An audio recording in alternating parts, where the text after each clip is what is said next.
May hamon si Pangulong Bongbong Marcos sa China. Itigil ang harassment sa West Philippine Sea at ibabalik niya ang Typhoon missile system ng Amerika. Sa gitna niyan, nasa loob pa rin ng exclusive economic zone ng Pilipinas ang ilang barko ng China Coast Guard.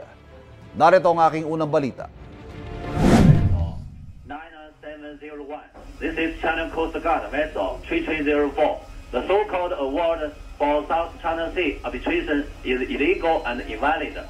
Radio challenge ito ng barko ng China Coast Guard sa BRP Teresa Magbanwa ng Philippine Coast Guard. You are advised that you are currently sailing within a Philippine exclusive economic zone, approximately 102 nautical miles southwest of Capones Point, Zambales, Philippines. Ayon sa PCG, oras-oras pa rin ang radio challenge sa kanilang barko sa mga barko ng China na halos isang buwan ang umiikot at nagtatangkang lumapit sa lalawigan ng Zambales. May 4 na barko ng CCG na paikot-ikot sa Bajo de Masinloc o Scarborough Shoal kasamang kanilang monster ship. Nag-iisa nagbabantay ang BRP Teresa Magbanwa at nagtataboy sa mga barko ng China.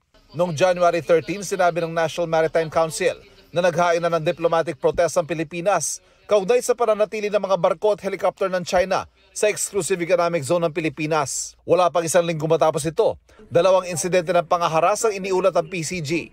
Nitong January 24, hindi natuloy ang Marine Scientific Survey at sand sampling sana ng BFAR sa Sandy Cay sa West Philippine Sea dahil sa pangaharas sa mga barko ng CCG at helicopter ng People's Liberation Army Navy ng China. Nitong January 25, ginamitan naman ng Long Range Acoustic Device o LRAD ang BRP Cabra ng PCG sa Zambales. Bagamat ayon sa China Coast Guard, walang LRAD ang kanilang barko. Bukod pa yan sa iba't ibang insidente ng pamabangga ng mga barko ng CCG, pangwa-water cannon at iba pang pangaharas noong nakaraang taon.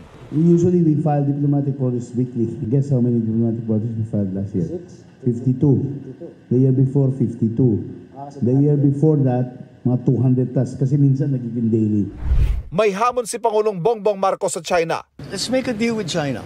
Stop claiming our territory. Stop harassing our fishermen and let them have a living. Stop ramming our boats.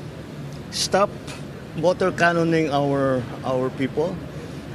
Stop firing lasers at us, and stop your aggressive and coercive behavior, and I'll return the Typhoon missiles.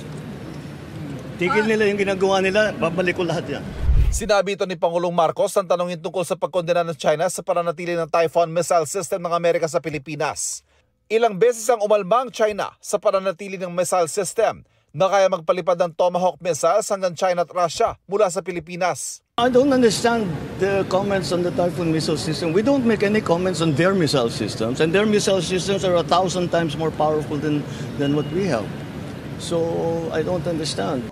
Wala pang pahayag ang China tungkol dito. Pinakamalaking kaalyado ng Pilipinas sa sigalot sa West Philippine Sea, ang Amerika.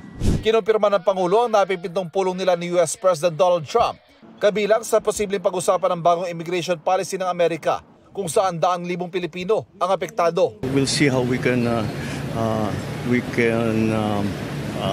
influence the policy making in terms of immigration. Balak din talakayin ng Pangulo ang finance freeze na ipinatupad ng Amerika sa lahat ng foreign aid nito, lalo pat hindi ito malinaw maging sa mga mismong ahensya ng pamahalaan ng Amerika. Ito ang unang balita. Ivan Mayrina para sa GMA Integrated News. Kapuso, huwag magpapahuli sa latest news and updates. Mag-iuna ka sa balita at mag-subscribe sa YouTube channel ng GMA Integrated News.